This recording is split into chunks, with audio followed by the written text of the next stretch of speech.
Signore, tutto a posto?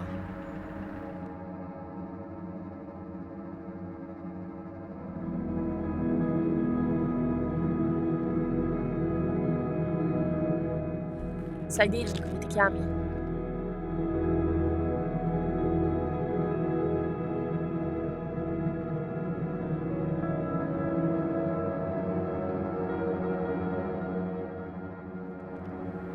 Perché sono qui?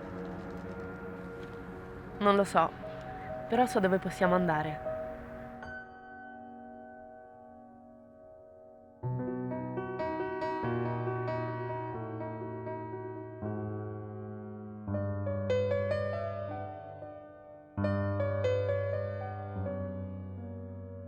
Sono 600.000 i malati di Alzheimer in Italia.